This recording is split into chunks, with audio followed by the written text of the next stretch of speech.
తెలుగు ప్రేక్షకుల నమస్కారం. ప్రస్తుతం మనతో శ్రీకాకుళం ఎమ్మెల్యే గొండి శంకర్ ఉన్నారు. చరిత్రలోనే తొలిసారిగా రథసప్తమి రాష్ట్ర పండుగ హోదాలో జరుగుతుంది. ఈ నేపథ్యంలో గొండి శంకర్ మనతో ఉన్నారు. కార్యక్రమానికి సంబంధించి మరిన్ని వివరాలు శంకర్ గారు చెప్పండి. రథసప్తమి రాష్ట్ర పండుగ జరుగుతుంది, చరిత్రలో మొదటిసారి ఎలాంటి కార్యక్రమాలు ఉండబోతుంది? సో రేపు పొద్దున్నే 7 గంటలకి కట్టన్ రైజర్ ప్రోగ్రామ్గా సామూహిక సూర్య నమస్కారాలను 5,000 మందితో 80 ఫీట్ రోడ్లో చేయడం జరుగుతుంది. దాంతోపాటుగా 9 గంటలకి టూరిజం హెలికాప్టర్ రైడ్ ప్రారంభిస్తాం. 5,000 మందితో చేస్తాం. హెలికాప్టర్ రైడింగ్ 3 రోజులు ఉంటుంది. 2, 3, 4 తారీఖులు ఉంటుంది. దాని తర్వాత 10 గంటలకి జిల్లా స్థాయి గ్రామీణ క్రీడల పోటీలు జరుగుతాయి. దాంతోపాటుగా రాష్ట్ర స్థాయి వాలీబాల్ పోటీలు జరుగుతాయి. అది మున్సిపల్ హై స్కూల్ గ్రౌండ్లో నడుస్తుంది. ఇకన మిగతా మధ్యాహ్నం 2 గంటలకి డే అండ్ నైట్ నుండి అరసవెల్లి వరకు శోభాయాత్ర, మన జిల్లా సంస్కృతి సాంప్రదాయాలను ఇనుముడింపజేసే దిశగా అన్ని రకాల కళాకారులతో సాంప్రదాయ శోభాయాత్ర చేస్తాం. అది అయిన తర్వాత 6 గంటల శోభాయాత్రలో శకటాలు, మన అరసవెల్లి గుడి రథం, అలాగే జిల్లా తాలూకా సాంప్రదాయానికి సంబంధించి నృత్య సాంప్రదాయాలు ఏవైతే ఉన్నాయో కళాకారులు అదో శకటం, అలాగే 4 శకటాలు ఉన్నాయి. దాంతోపాటు తప్పిటిగుళ్ళు, కోలాటాలు, కర్రస్వాములు, కోయి డ్యాన్సు, దింస డ్యాన్స్, ఎన్ని రకాల జిల్లాలో ఉన్నాయో తంబుర, గంగిరెద్దులతో సహా ఈవెన్ నెయ్యి గుర్రాలని ఉంటాయి, పండగకి ఎదురుతారు, అవి కూడా తెస్తున్నాం. సో అవన్నీ కూడా చేస్తాం. అది డే అండ్ నైట్ నుండి అరసవెల్లి వరకు శోభాయాత్ర జరుగుతుంది. 6 గంటలకి సాంస్కృతిక కార్యక్రమాలు ఆర్ట్స్ కాలేజ్ గ్రౌండ్లో సాంస్కృతిక కార్యక్రమాలు జరుగుతాయి. దాంతోపాటుగా ఫుడ్ కోర్ట్ కూడా, ఈట్ కార్నర్ అక్కడే పెట్టాం. దాంతోపాటు టెంపుల్ నమూనాస్ అక్కడే ప్లాన్ చేస్తున్నాం. దాంతోపాటు జిల్లా చరిత్ర, ఆలయ చరిత్రకు సంబంధించి ఒక లేజర్ షో వేస్తున్నాం. సో ఇది 2వ తారీఖు కార్యక్రమాలు. 3వ తారీఖు వస్తే మళ్ళీ పొద్దున్న హెలికాప్టర్ రైడ్ ఉంటుంది, ఈవినింగ్ లేజర్ షో ఉంటుంది, అలాగే రాష్ట్ర స్థాయి వాలీబాల్ పోటీలు క్లోజింగ్ డే, ప్లస్ 6 గంటల నుండి మళ్ళీ సాంస్కృతిక కార్యక్రమాలు ఉంటాయి. హైపర్ ఆది వస్తున్నారు 2వ తారీఖున, జబర్దస్త్ టీము వాళ్ళందరూ 2వ తారీఖున వస్తారు. మంగ్లీ గారేమి 3వ తారీఖున వస్తారు. సో అది 10 వరకు ఉంటుంది. 10 o'clockకి క్రాకర్ షో ఉంటుంది, ఫైర్ క్రాకర్ షో ఉంటుంది. 11 o'clock నుండి దర్శన ఏర్పాట్లు చేసి 12 o'clock నుండి విస్తృత స్థాయి దర్శన ఏర్పాట్లు ఉంటాయి. అప్పటి నుండి మళ్ళీ రాత్రి 11 వరకు నెక్స్ట్ డే దర్శన ఏర్పాట్లు ఉంటాయి. ఎన్ని లక్షల మంది వచ్చినా రావడానికి మేము ఎదుర్కొని వారికి సౌకర్యాలు కల్పించడానికి సిద్ధంగా ఉన్నాం. గతంలో 5 కిలోమీటర్ల నుండి భక్తులు నడిచి వచ్చేవాళ్ళు, దాన్ని 500 మీటర్లకు తెచ్చాం. 500 మీటర్లు, 200 మీటర్లు, 300 మీటర్లు 3 పక్కల మేము పార్కింగ్ ప్లేస్లు ఇచ్చాం. ఆ పార్కింగ్ ప్లేసులతో పాటుగా ఇంతకుముందు ఫ్రీ లైన్ ఒక వైపే ఉండేది, దాన్ని 2 వైపుల నుండి ఇస్తున్నాం. 100 లైన్ ఒకవైపు ఉండేది, దాన్ని కూడా 2 వైపులు ఇస్తున్నాం. అలాగే ప్రతి విషయంలో కూడా ప్రతి భక్తులకి 200 టాయిలెట్స్ పెట్టాం. అలాగే వాటర్ త్రాగడానికి డ్రింకింగ్ వాటర్ ఫుల్ ఫ్లెడ్జ్డ్గా ప్లెంటీ ఆఫ్ డ్రింకింగ్ వాటర్ పెట్టాం. దాదాపు 30,000 నుండి 45,000 వరకు భోజనం ఏర్పాట్లు కూడా జనాలకు చేసాం. అలాగే ప్రసాదం 2 లక్షల మందికి సరిపడే బూందీ ప్రసాదం రెడీ చేసాం. సో అన్ని రకాలుగా మేము సర్వం సిద్ధం చేసాం. దీనికి పోలీసులు కూడా దాదాపు 2,000 మందితో బందోబస్తు ఏర్పాటు చేసాం. ఇంకా ఒక 1,500 మంది స్వచ్ఛంద సేవా సంస్థల నుండి తీసుకుంటున్నాం. సో అన్ని రకాలుగా ఎన్ని లక్షల మంది వచ్చినా దర్శనం చేసి మేము మినిమం 1,00,000 మ్యాక్సిమం 1,30,000 వరకు వచ్చే అవకాశాలు ఉన్నాయి. దానివల్ల లోపల కూడా క్యూ లైన్స్ 2 వేసి పెట్టాం. దానికి ర్యాంపులు వేసాం. గతంలో 1 ఉండేది, 2 వేసాం. సో లోపలికి వెళ్ళేసరికి క్యూ లైన్, ఫ్రీ లైన్ 2 అయిపోద్ది. స్వామి ముందు వెళ్ళేసరికి ఫ్రీ లైన్ కాస్త 2 లైన్లు అయిపోద్ది. దానివల్ల ఇంకా ఫాస్ట్గా దర్శనం అవుద్దని మేము ఆశాభావం వ్యక్తం చేస్తున్నాం. దీనికి గత చాలా దగ్గరలో జరిగిన సంఘటనలు అన్నీ మేము బేరీజ్ వేసుకొని అవి మళ్ళీ ఎక్కడ పునరావృతం అవ్వకుండా, ఎటువంటి ట్రాఫిక్ ఇబ్బందులు లేకుండా భక్తులకి వీలైన సామాన్య భక్తులకి, నాట్ విఐపీస్ వివిఐపీస్, సామాన్య భక్తులకి వీలైనంత దగ్గరగా ఆలయం దగ్గరకు తీసుకొచ్చి వీలైనంత తొందరగా వాళ్ళకి దర్శనం ఇప్పించి వీలైనన్ని సౌకర్యాలు కల్పించి వాళ్ళని ఆనందంగా పంపించాలని మా యొక్క కోరిక. ఎవరెవరు సార్ విఐపీలు వచ్చే అవకాశం ఉంది? విఐపీలు అంటే ఇప్పుడు కోడ్ కారణంగా చాలామంది రాలేని పరిస్థితి, లేదంటే రాష్ట్ర రోడ్లు భవనాలు శాఖ మంచి మరియు పోర్టు శాఖ మంచులు వచ్చి ఆయన పట్టు వస్త్రాలు సమర్పించాల్సింది, మరి అది ఒకటి అవ్వట్లేదు. సో ఈ ప్రోగ్రామ్ని జిల్లా ప్రజలందరూ కూడా పెద్ద ఎత్తున శోభయాత్రకు తరలి వచ్చి, అలాగే సామూహిక సూర్య నమస్కారాలకు తరలి వచ్చి ఇది రాష్ట్ర పండగగా ప్రకటించడం మన జిల్లా వాసులకి గర్వకారణం.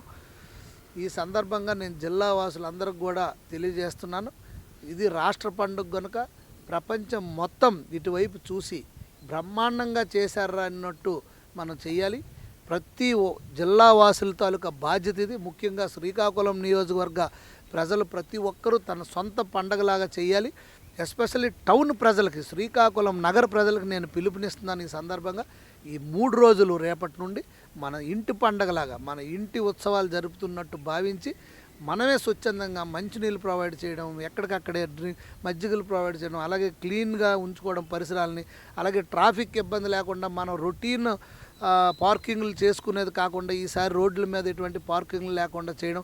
ఇంకా ముఖ్యంగా నగర ప్రజలందరికీ నేను పేరు పేరున విన్నవించుకుంటున్నాను, తప్పకుండా మీరందరూ కూడా మీ మీ షాపులు కానీ బిల్డింగ్స్ని కానీ అలాగే అన్ని బిల్డింగ్స్ని లైటింగ్స్తో సుందరంగా తీర్చిదిద్దాలి.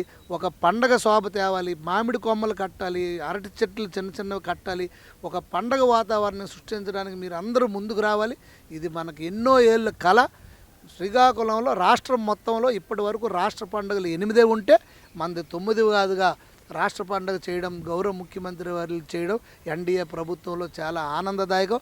దీన్ని మనం నా భూతో నా భవిష్యత్ అనే సందంగా మనం ఈ ఉత్సవాలను జరుపుకోవాలి. దీనికి ప్రజలందరూ, ముఖ్యంగా జిల్లా ప్రజలు, శ్రీకాకుళం నియోజకవర్గ ప్రజలు, శ్రీకాకుళం పట్టణ ప్రజలు స్వచ్ఛందంగా పాల్గొని దీన్ని గ్రాండ్ సక్సెస్ చేయాలని కోరుకుంటూ. ఒక సామెత ఉంది, రాత్రికి రాత్రి రోమ్ నగరాన్ని నిర్మించలేమని.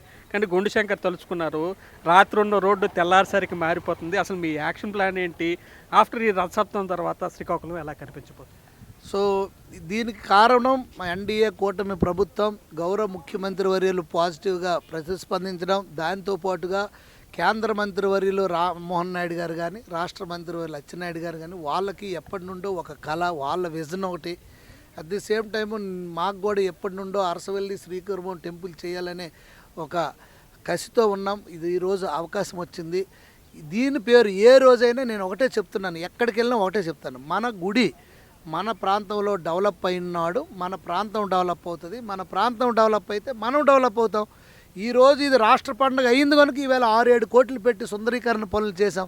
లేకపోతే ఈ డే స్టార్టింగ్ నుంచి డే ఎండింగ్ వరకు ఎంత సార్ ఖర్చు ఉంటుంది ఈ ఉత్సవాలకు సంబంధించి? ఇది గుడి ప్రెమిసిస్ వరకు అంతా దేవస్థానం చూసుకుంటుంది.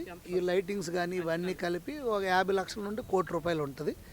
మనం ఈ బ్యూటిఫికేషన్ కానీ, రోడ్లు వైడింగ్ కానీ, ఇల్యూమినేషన్ కానీ ఇవన్నీ కలిపితే దాదాపు ఒక 5-6 కోట్ల రూపాయలు ఈరోజు మనకి ప్రభుత్వం నుండి 4 కోట్లు వచ్చింది. మన దగ్గర ₹1 ఉంది. మిగతావన్నీ కూడా పూలప్ చేస్తున్నాం. ఇంకో 2 కోట్లు రావాల్సి ఉంది. దగ్గర 6-7 కోట్లతో వర్క్ జరుగుతుంది.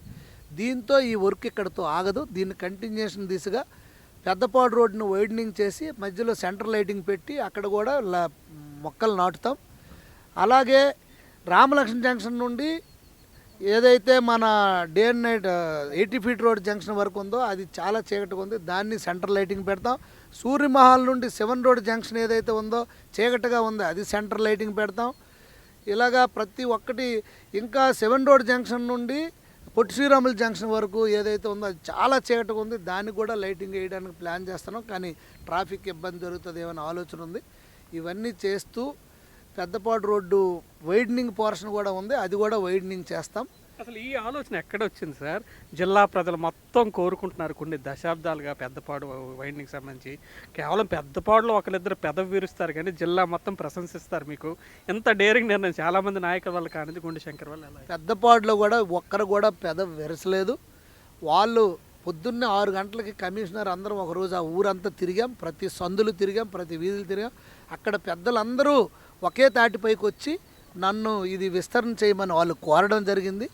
వాళ్ళు కోరిన తక్షణమే మేము స్పందించి కలెక్టర్ గారిని అన్నీ అడిగి దానికి సంబంధించిన ప్రతిపాదనలు సిద్ధం చేసుకొని మేము దానికి తగినట్టుగా ఇక్కడ ఏర్పాట్లన్నీ చేసాం. అందరూ సహకరించారు. ఒకరిద్దరు టైం కావాలన్నారు, వాళ్ళని ఒప్పించాం.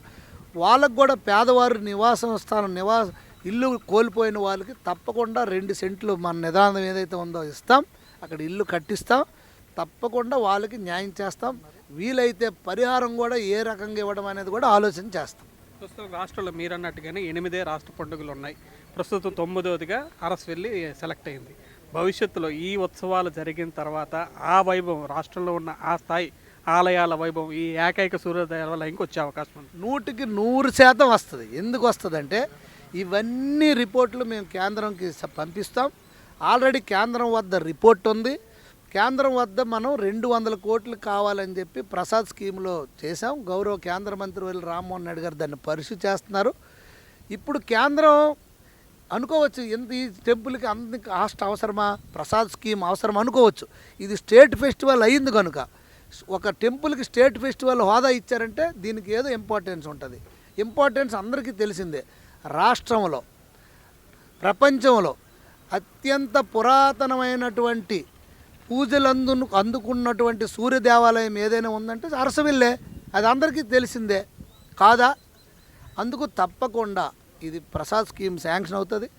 రాబోయే 3 సంవత్సరాల్లో ఇది తిరుపతి అంత, అయోధ్య, కాశీ అంత అనం, కానీ ఆ తరువాత క్యాడర్లో 100% దీన్ని పటంలో పెట్టి తీరుతాం. రాష్ట్ర మంత్రి, కేంద్ర మంత్రి, అలాగే నేను, అలాగే ఎన్డీఏ కూటమి ప్రభుత్వం సహాయ సహకారాలతో, గౌరవ ముఖ్యమంత్రి గారి ఆశీస్సులతో, అలాగే ఉప ముఖ్యమంత్రి గారి ఆశీస్సులతో, ప్రధానమంత్రి నరేంద్ర మోడీ గారి ఆశీస్సులతో, పవన్ కళ్యాణ్ గారి ఆశీస్సులతో, లోకేష్ అన్న గారి ఆశీస్సులతో తప్పకుండా ఈ శ్రీకాకుళం నగరాన్ని సుందరంగా తీర్చిదిద్ది ఇక్కడ ఒక మంచి పిలిగ్రమ్ సెంటర్గా, దశావతారాల్లో ఒక అవతారం టార్టాయిస్, కూర్మ అవతారం, ఆ అవతారం, ఆ గుడి చాలా ఏన్షియంట్ టెంపుల్. నెక్స్ట్ దానిపైన కూడా మేము దృష్టి పెట్టి తప్పకుండా ఇక్కడ రాష్ట్ర స్థాయి ఒక పెద్ద జాతర ఉంది. వత్సవలసలో వేణుగోపాల స్వామి భీష్మ ఏకాదశికి ఒక జాతర ఉంది. మంచి పిలిగ్రమ్ సెంటర్. ఫ్యూచర్లో ఇది పెద్ద పిలిగ్రమ్ సెంటర్గా, ఇది ఒక పెద్ద ఇన్ని ఆలయాలు ఎక్కడా లేవు. సింహాచలం ఒక ఆలయం ఉంది, అన్నవరం ఒక ఆలయం ఉంది, అలాగ ఉంటుంది. కానీ ఇక్కడ శ్రీకాకుళంలో వితిన్ 15 కిలోమీటర్ రేడియస్లో కొండపైన ఆయన వేణుగోపాల స్వామి, పక్కనే బౌద్ధ రామక్షేత్రం, ఈ పక్కనే శ్రీకూర్మ క్షేత్రం, ఈ పక్కనే అరసవల్లి క్షేత్రం, ఇన్ని ఒక దగ్గర ఉండడం, పక్కనే బీచ్, ఇవన్నీ ఉమారుద్ర కోటేశ్వర ఆలయం, అతి పురాతన ఆలయం, ఇవన్నీ ఉండడం మంచిది. సో డెఫినెట్గా ఇది ఒక మంచి పిలిగ్రమ్ సెంటర్ అవుతుందని తప్పకుండా దీనికి ఒక ప్యాకేజ్ చేసి ఒక టూరిజం సర్క్యూట్గా ప్లాన్ చేసి దీన్ని తప్పకుండా అభివృద్ధి పరుస్తామనే నమ్మకం నాకు ఉంది. ఆ దేవుడి ఆశీస్సులు మాపైన, ప్రజలపైన ఎల్లవెల్ల ఉండాలని కోరుకుంటూ నేను ఆశయాలన్నీ గొప్పగా ఉన్నాయి, అవన్నీ సక్సెస్ అవ్వాలని కోరుకుంటాం. Thank you sir. ఇది శ్రీకాకుళం ఎమ్మెల్యే గొండిశంకర్ అయితే క్లారిటీ ఇచ్చేశారు. రేపటి నుంచి 3 రోజుల పాటు రాష్ట్ర పండుగ హోదాలో అరసవెల్లి రథసప్తమి అయితే జరగనుంది. ఇందుకు సంబంధించి అన్ని ఏర్పాట్లు పూర్తి అయిపోయాయని చెప్పి గొండిశంకర్ చెప్పారు.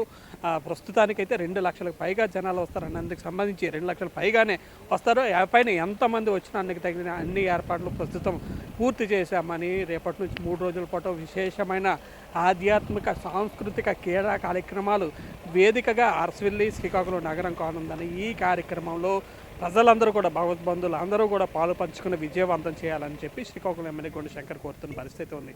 శ్రీకాకుళం జిల్లా అరసవెల్లి పుణ్యక్షేత్రం నుంచి కెమెరా పర్సన్ ప్రసన్న కుమార్తో ప్రశాంత్, తెలుగు 1 న్యూస్.